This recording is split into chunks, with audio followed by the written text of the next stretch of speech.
Now, go. All right. Any volunteers for an opening prayer? I'll say it. Thanks, Alex. Yeah, no problem.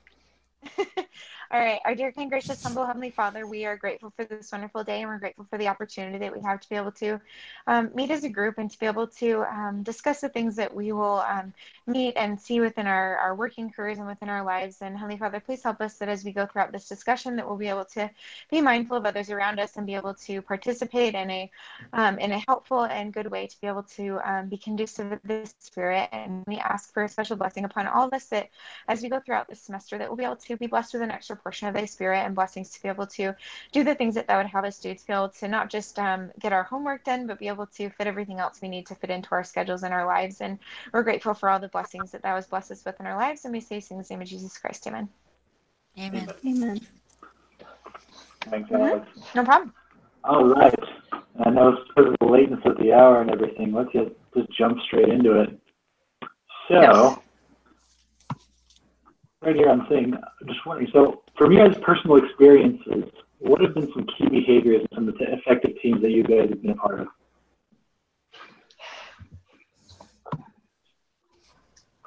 I would say one thing is just being able for everyone to freely speak and give their ideas. And when an idea is given, nobody just shuts them down. I think that's the biggest thing right there. Listening. Absolutely.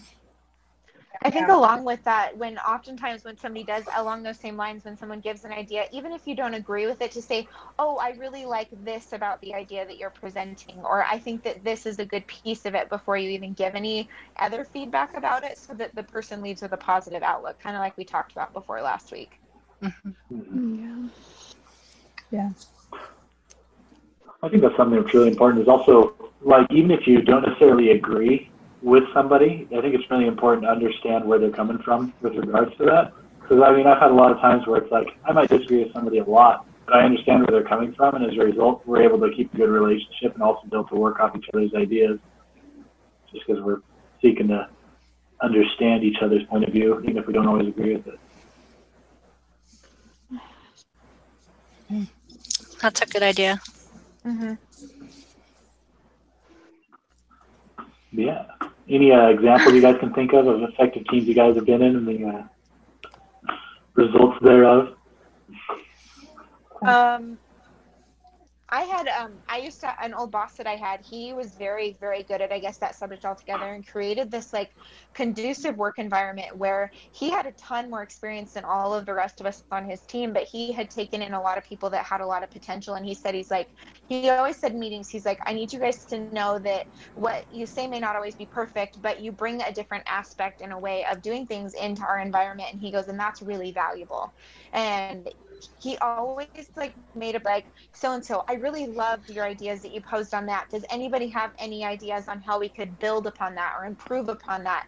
And it was just interesting because it turned into this collaborative environment where everyone wanted to participate and everyone wanted to give feedback and ideas that created really, really amazing ideas that came out of that like group of people. That's a good, I like that idea, like build and improve upon that idea. I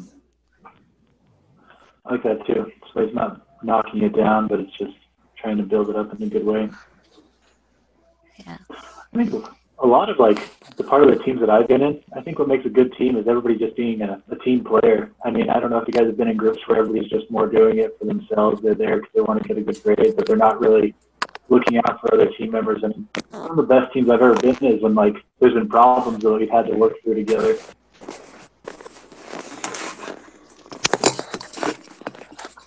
Hi, Susan. I was actually listening before, but blah, blah, blah. Anyway, I'm here. Welcome to the party. Yeah. Thanks. So what's the question on the table right now? So the question is, from your personal experience, what have been some key behaviors in effective teams? Well, certainly everybody pulling their own weight and doing what's expected of them, and Well, I'll give you a perfect example. Just yesterday, my daughter is in the final semester of a second bachelor's degree in nursing, and she had a Wow. massive project due today. It was actually a presentation, and she was in a 3-person group, and she did 90% of the work, 90%, and yet the other two show up today and act like they were as big a participant as she was. And I hate that. I hate it too. And it makes, as a mother, it makes me really, really mad. And I feel Mm-hmm. bad for her, but she's a mother herself, so she's got to find a way to resolve it. But the good thing is she's doing very well on her pre-nursing boards. You know, they have to take these exams where the other two are not. So in the end, it'll Right. work in her It will. favor. But it's frustrating when you're in groups like that where people are not pulling their weight. Yes. Go ahead, Karen. It is. Yeah, that is really frustrating. And or if you have a group where someone acts like they know everything and kind of shuts everyone Yeah. else down, that's The person who thinks that everybody's wrong except for themselves. yes. Yes. I don't know. Like be humble enough to listen to everyone else because you don't know everything. Yeah. I think there should be a designated leader. I mean, you know, sometimes, well, even in church, you know, several years ago, they did away with the activities committee, for instance. And I was glad about that. Oh, Hallelujah. no. I was tired of being it. Oh, no, that's my favorite calling in the whole world. I love that. Because I think somebody needs to be in charge, just to pull things together. Yeah. Not to be the queen, but to pull all of the different auxiliaries together to make it happen. And I think even in small group settings, there has to be somebody who's going to not take charge and run over everyone else, but, you know, pull them together and keep them on track. I agree. I think that, like, especially in the church and other places like that, we aren't looking for somebody who just bosses us around and stuff, but we're looking for, like, I think in a team setting, it's more like a facilitator, somebody who's there to, you know, bring the conversation together and help everybody to speak out and things like that, but not there to overlord everybody else. Like, right. That would be no fun. That point actually makes me think of the article a little bit, and just how they talked about that man that had cancer, and that like they didn't necessarily know he was sick, but like he had this ability because he had this experience to like bring people together and make them like feel good, and they respected him, and he was a good team leader, and like all those things. And then like it just became a sharing opportunity, and that's how the people found out about everything that, you know, he went through. So I think that's like a great parallel to that, you know, when you have a cohesive team and a good leader, that really does provide an environment for learning for everybody, not just for the people that are under them, but for the manager as well. That's true. Mm-hmm. Absolutely. Like right now at the branch of Wells Fargo that I work at, it's really good because everybody's there working together and we all feel like we're friends, and it really shows because we have to do these big long customer experience surveys that we send out to our customers, and our bonuses are actually based on that. And we're doing really, really well, but I've also been in branches where the manager and them are there, they're not team players, and honestly they were just over there to overlord everybody and then do whatever they want, and they wouldn't follow the rules that everybody else was supposed to follow and that they were holding them to, and it just brought everybody down. And so you can really see the difference. Yeah. You know, I read something this week, and I can't remember if it's in Speed of Trust or from our thing, but it talks about how there was a situation where somebody was supposed to do something, and maybe they were late bringing it in or whatever.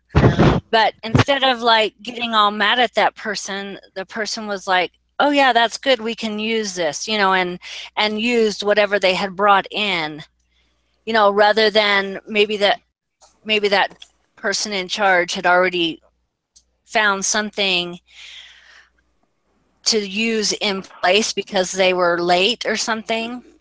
But it helped to validate that person and make them feel good for what they had done. And I think the reason that struck me is one time, a long, long time ago, I was a committee chairman on something, and we were supposed to have some awards, and the award person wasn't there, with the awards. So Oh I no. went in and made some awards so we would have something, because it was for young kids and stuff. And then this person shows up late. I can't remember how late it was. I mean, this was like, 20 years ago, 22 years ago. But instead of like saying, "Oh, I'm glad you brought those, let's use them," because, she probably had something really good. Instead, I was like, "Well, I already have something else. You were supposed to be here like an hour ago." And so that caused, some hardship there. And I can see that I needed to have just said, "Oh, good, these are cool. Let's," and then forgot about what I had done. That's such a I mean, hard because situation. it wasn't important. Yeah, but it would have been better to have a good feeling between her and I and I could have used my awards on a different time, the ones that I threw Did she together. even pretend to apologize for being late, or was there Not any? really. It's like Ah, I don't know. But, it's okay. I look back on it now, and I can't remember if I read that in Speed of Trust this week so far, or if it was in here or something about that. And I thought that is important, that even if somebody's maybe not done as well as they should have, but they did pull through and bring what was needed, that we help them to make that an accomplishment for themselves, if it's at all possible. I mean, I'm sure there'll be situations where we can't do that, but can I ask we a have question? to. Can I ask a question about this? Do you think that we feel this way because we're church members and we know that that's how we should be because we're supposed to be good Christians, or because I feel like, oh my goodness, you didn't show up, you didn't have them here. I'm sorry, but we're going to go with these. And I don't feel so bad about feeling that way. Yeah, I think that. No, I think. Okay, I think, yes, it has to do with being Christian and trying to be kind. If you think about it, what would Christ do? Christ would help bring Yeah. that person in and welcome what they could achieve. And if you're looking at the relationships of you and the other person, what is more important? Your relationship with that person, or your thing that you created to make up for their lack? I I mean, know. and that's And what and we've I think got to look at, I think. I agree 100% with Amber there. 'Cause I think that I think sometimes being LDS has gives us a greater sensitivity towards that. But it's kind of like in that Google thing. It talks a lot about people having high social sensitivity and things like that. And like I see a lot of people with good social sensitivity outside of the LDS Church. I've seen people inside the LDS Church with almost no social sensitivity, and they Yeah. don't care at all. Yeah. And so I think a lot of it is what has to do with our personality. But I also think that it's something that can be developed as well. And I think that's something that we talk a lot about in the book. And I liked your example. It actually wasn't the speed of trust. This is the example of that college dinner thing. I remember what you were talking about. So. Oh, okay. Oh, that was so Do you remember where it cool. was? I was trying to look for it and I couldn't find it, and I was like, I gotta find that again. Yeah, I'll find that for you, and I'll shoot you the page number if you wanted to find it again. Yeah, yeah, because I'm sure Oh, I marked it I that I would. actually had tears on that. That was so cool. I'm like, what a neat That was guy. good. It also Anyway, makes me think of the idea of like trust buckets of like, are you feeling, even if you don't necessarily trust that person because they didn't bring that thing they were supposed to bring or do the thing that you're assigned them with, are they going to trust you next time to make them feel good if you like kind of beat them up, or are you going to make them feel bad and be making a withdrawal from that bucket with them if you treat them, I guess, essentially poorly? I mean, but if we choose to treat them kindly, whether they've made us happy or not, you're filling that bucket back up so that Yeah, maybe next time they'll be like, oh wow, like they weren't mad at me this last time, maybe I need to be more accountable to them because they were kind enough to like let me off the hook this time and say, hey, like I don't know what happened, but could you maybe be on time next time? Like, what could I do to help you? I really appreciate you bringing them at all. That fills somebody's trust bucket. So next time you have a better relationship with them. I agree somebody that with you all have of to work that. with. Mm-hmm. Go ahead. On the other hand, doesn't it also say to them, well, it's okay, I was late and they made it without me, so it was fine. Well, I think it's And important to there set has to be some expectations and things like accountability for that. doing But your part. I Does agree. anyone know I think it comes. Go ahead. Does anyone know if Annie's here? I see your picture, but I and haven't heard anything. Yeah, I'm here. I'm here. Okay. Okay. Just checking. Thank you, Karen. I was actually wondering the same thing, so I'm glad you said that. Well, I think we should probably go on to the next question for now. I think we had a really good discussion there, though. I really appreciate what it's going. Unless you guys wanted to talk a little bit more about that. Did you have any other comments or questions? No, but before we move on? did we actually do introductions yet? Or did we spend all of our time? No, we didn't do the introductions yet. Oh, I think because we started so late, we did Okay. some introductions before you came on. We kind of asked where everybody was from. Oh, But I live in Virginia, by the way, if you care. I was actually about that. So your time zone is way different from the rest of us. So. Yeah, it's 11:40 here now. I want you all to know that. You're awesome. Well, Maybe you needed to sign up for that 4 to 8 one. Yeah, but then they would probably do it before I got home from work, so Oh, yeah. it's fine. we're glad to have you with you. We're grateful for your patience with us as we go later than I'm sure you're anticipating. That's And fine. it's only once a week. But here's the thing. As my daughter reminds me, I have my 2 little yoga pads at work, and if I need a nap during my lunchtime, I go close the conference room door and I lay down on my yoga mat. Go take a little siesta. That's good. Yep. Awesome. Works. Well, guys, what group norms do you guys think are effective with team building? Say that again. I couldn't quite hear you. What do group norms have to do with effective team building? That's a different question. Norms. Normans, but like norms, like normal. I think Karen's had a little bit too much of the anti-pain med. Actually, I haven't had anything since Sunday. Oh, okay. You're awesome. Okay. I don't like them either, Karen. I don't blame you. I don't like them. Yeah.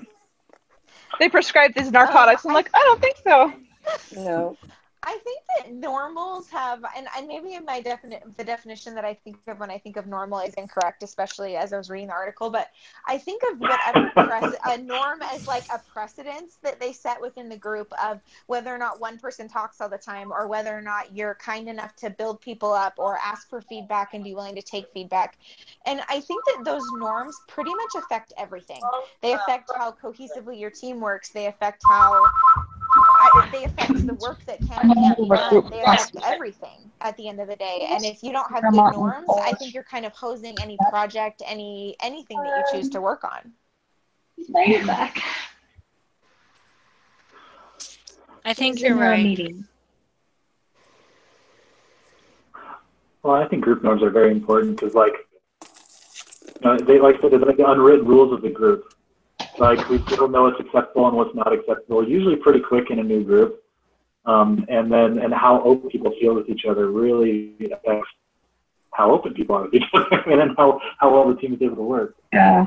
So what would you guys say that what would you say that our norms are as our Business 321 group is? You mean in the 2 times that we've gotten together? That's right. Right. I like the fact that we don't have a set agenda that we absolutely have to stick to.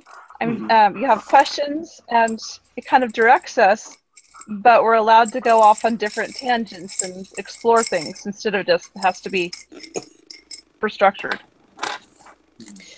I think also too that we're willing to be quiet if we hear somebody else, jump in. Like it's hard to tell who's going to speak up next, so we're respectful of each other.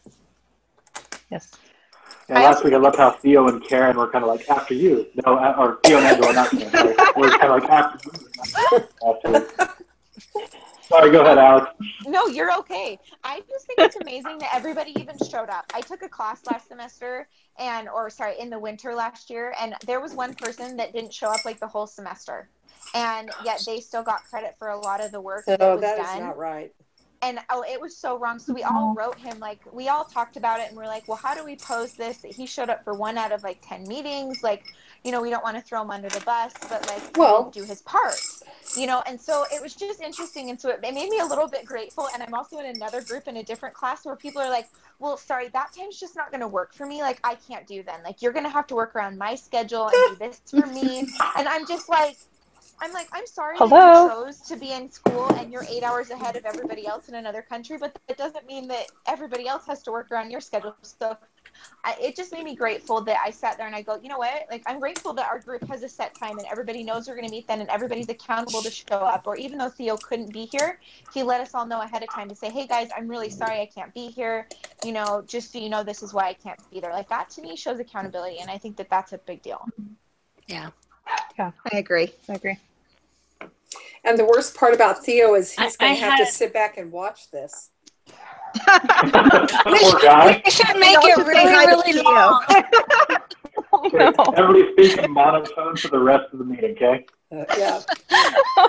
Maybe we should all just lip talk.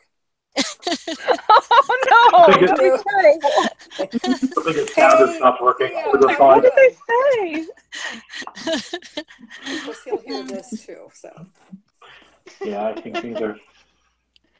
I'm glad that we're able to make jokes and stuff here, because I know I've been in groups where like you make a joke and nobody laughs. You're just kind of like, okay, anyway. wasn't that funny? So what's our So it's next late at topic? night too. So, so how do you guys think sharing personal experiences and being vulnerable influences team dynamics? Can I go I, first? yes, go. Sorry, I haven't said much. I think it makes you seem human and it gives you, I think putting yourself out there kind of just lets people know, oh, okay, that's how this person is. And they get a different perspective of you. And, besides just the normal work related maybe conversation or just project based conversation, I think you put yourself out there a little bit and opens you up and gives people like a different perspective about you. Yeah. Yeah, and I think when you open up and say things about yourself, it helps people to know you as a person, as a friend, even if it's just an acquaintance friend. But I mean, in my groups that I've had in all my classes, there's always been a few students that I just really, really like. You know what's really funny is I was in a group and we had a guy from Mexico and it was a girl from California and myself. And she ended up in my church building one Sunday. She was there visiting her grandmother. I didn't even know that her grandmother, I was like, and she was like, we just couldn't believe it. And we gave each other hugs and, but I think when you let yourself be known, people care about you and it helps to open up conversation and ideas. People feel like it's safe. Well, yeah, we're reading The Speed of Trust and talking about trust, and I think trust begets trust. When you open up, you're showing that you trust them enough to share something about yourself, which in turn creates that trust. It becomes reciprocated, and they're able to trust you with something as well. Yeah. Yeah. I think you understand someone better when you know I a little agree. bit more I thought about that- them. Yeah, it's kind of like a Yeah, you won't Sakaguchi be in as that judgmental. Google thing. Yeah. Yeah, I think that it makes Let me- this huge Go ahead. Sorry. Oh no, go for it, Alex. I work actually with somebody now that I used to work with like 3 years ago, and we went through a whole company going under, and so we dealt with a lot of things together that were, I guess, very unique and personal. And so as a result, it's really interesting working with somebody that I know really personally now. And it's been miraculous to me. We get work done twice as fast as I would have at any other company I've ever worked at, just because of the sole fact that like we know each other so well. Can I share a really horrible analogy with you guys that just popped into my head? Please, Yes. please do. Okay, so it says that, being vulnerable and how does that influence team dynamics? It makes me think of, bear with me, okay, it makes me think of a cat. Like, have you guys ever had a pet cat or anything like that? A cat? So, yeah, okay, let me tell you why. So, we had this cat, and it didn't like people in general, but like when it finally trusted us, it would like roll over and let us rub its belly, which is actually the animal's most vulnerable spot. That's But also where the fur is the softest. And so I think that in like a lot of ways, like when we let ourselves be vulnerable to other people, and feel free to laugh and make fun of me, it's a horrible analogy, I know. But then we're able to reach, those soft parts, we're able to, go complete in better place than here because before I see Michelle was laughing at me. Oh, that's but, funny. I don't know, that's just putting it. Is someone Anyway, That is their funny. nails or something? It's like I hear a file or something. I hear like someone like filing their nails or something. I don't know. yeah, I was actually thinking the same thing. So why do you guys think that it's important to in a good relationship for like people to be vulnerable with each other like that? Well, it comes back to that Well, that's the whole only way idea of you're. trust. Yeah, that's And I it's think the only that's way you're going to know someone really deep inside. true. Mm-hmm. I agree. I think then that allows you to be vulnerable. Like we talked about before, I think it allows you to be vulnerable with them, to say, I can say, maybe share an idea that you think may be a stupid idea, like maybe like cats or something like that. Yeah, who would do that? no, that wasn't a stupid idea. That was a good analogy. That was good. I'm just kidding. It was a great analogy, but you felt comfortable enough to make a fun joke with us that matters. I mean, if you don't feel vulnerable and you were in a group that you didn't feel like people could laugh with you, then yeah, you're not going to share that stuff. And so I think that it creates a better environment of creativity and collaboration. Right.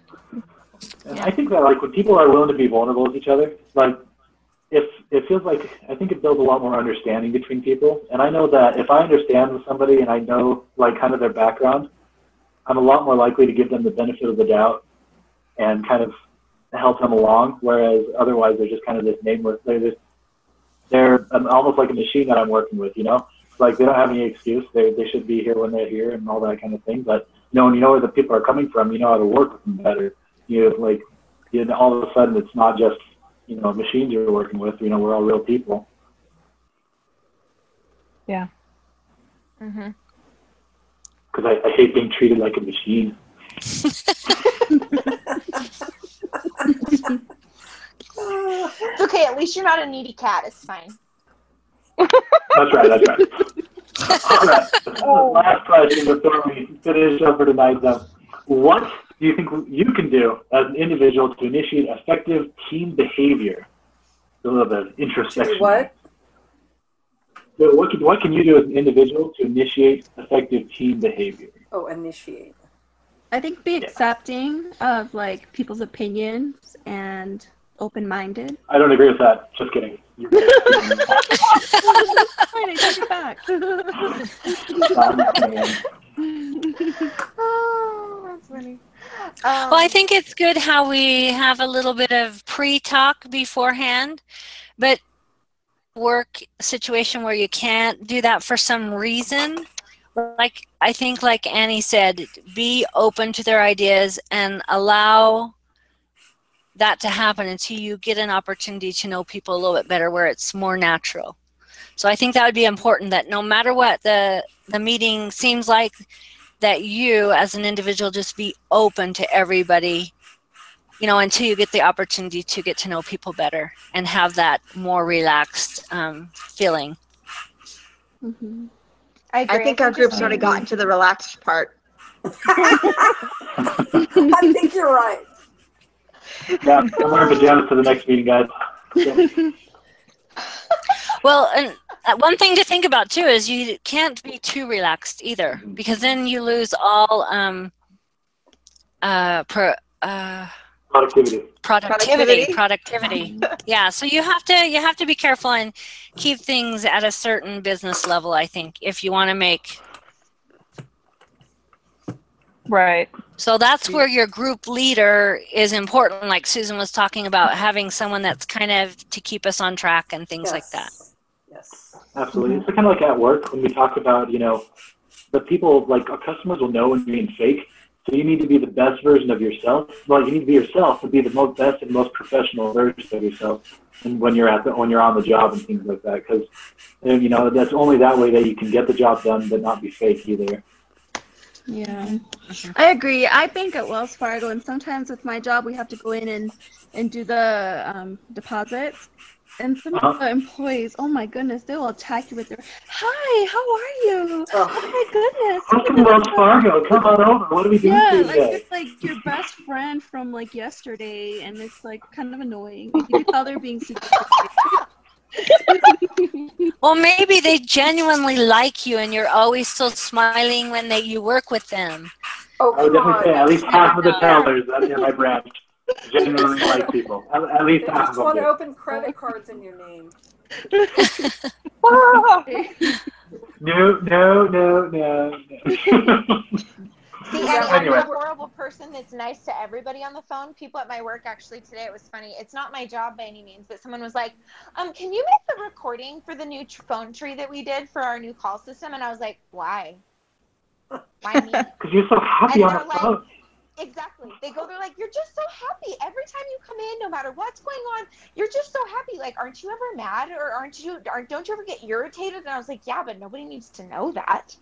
So I think some people are just like wired that way, but I think there is a proper time and place for all of that, joking or not joking, or happy or unhappy, or serious or unserious. Knowing that, like, I think time and place for all those things is important, because I think it, makes you a well-rounded individual to not just have those traits, but to know when to appropriately use those traits. Yeah. True. Well, any closing thoughts? So we can finish up before it's tomorrow for Susan. Thank you Poor for your Susan. consideration. Alex, I like your glittery curtains behind you. Oh my gosh, you're so nice. So this is not embarrassing, but I part of what I run as my own business is I do makeup, and so not that you can tell because it's all gone for the day because it's like 10 o'clock here, but I do live videos a lot, and I do like Facebook live consultations with people like that don't live there, and so this is my like office / like room that's quiet where my dog won't bark at me, so that's why you get to look at this lovely glitter behind you. I love glitter. Thank you. Sorry, that was the closing thought. Oh yeah. No, great closing thoughts. Glitter curtains, great. You need some. Oh. They make your life better. Come on. Everybody needs glitter in their life. Yeah.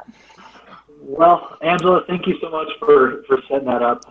If you want, do you want to just send me the link and I can submit it and everything for everybody? And Yeah, I'll you would, email I the appreciate link. it. I'll email the link to you on your school email. Cool. Appreciate it. You are a lifesaver. To stop the broadcast. Yep. Good night, everyone. Good night.